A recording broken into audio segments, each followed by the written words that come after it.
khou livhuwa hu khou tevhela mafhungo fhano kha BellRand News one vha tshi khou avhalelwa nga Rufhi Tshikovhele. Kha bammbiri ntswa ya tsedzuluso yo gandiswaho kha dzhenali ya Nature, vhasedzulusi u bva Massachusetts Institute of Technology vha ri ḽeara ya ozone i re nṱha ha dzhango ḽa Antarctica i khou thoma u vhuyelela kha tshiimo tshayo. Izwi zwi tevhela u hoṱefhadzwa nga zwitshikafhadzi miṅwahani i re na tshivhalo yo fhelaho. U ya nga ha vhasedzulusi, ngudo yavho i khou ṱanḓavhudza nḓivho ya uri u fhungudzea ha zwitshikafhadzi zwi hoṱefhadzaho ozone zwi khou ḓisa mvelelo dzi fushaho. Vhorasaintsi vha ri vho wana vhuṱanzi vhu sumbaho uri vhulwadze ha mbilu ndi tshone tshivhangi tshihulwane tsha mpfu dza magorilla a wanalaho zoo. Vha ri zwiḽiwa zwine magorilla a fhiwa zwone zoo zwi nga vha zwi na masiandoitwa kha mutakalo.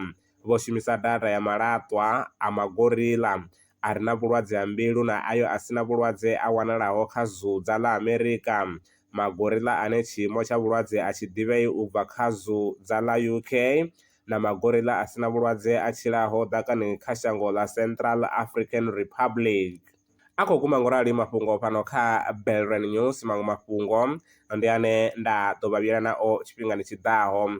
Vha si hangwe u bvela phanḓa na u ri tevhelela kha zwileludzi zwa vhudavhidzani kana hone u ri vhigela arali hu na mafhungo ane ra tea uri ri a sale murahu. Vha nga ḓi tou ri founela kha nomboro dzi tevhelaho dzine dza vha 083 861 2263 kana u rumela email kha news@bellrandbrands.co.za.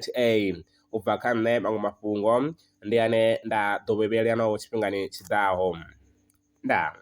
Wanga ni swida kha sia ḽa masheleni, BellRand Brands ndi tshandulo yavho. Ri vha thusa musi wo hanganea lwa shishi kha sia ḽa masheleni. Ṱhoḓea ndi dzi tevhelaho: tshiḽipi tsha muholo, tshitatamennde tsha bannga tsha miṅwedzi miraru, khophi ya basa na ḽiṅwalo ḽine ḽa sumba hune vha dzula hone. Vha ri kwame zwino 083 861 2263. Email ndi info@bellrandbrands.co.za. BellRand Brands ndi vha hadzimisi wa masheleni vho ḓi ṅwaliselaho.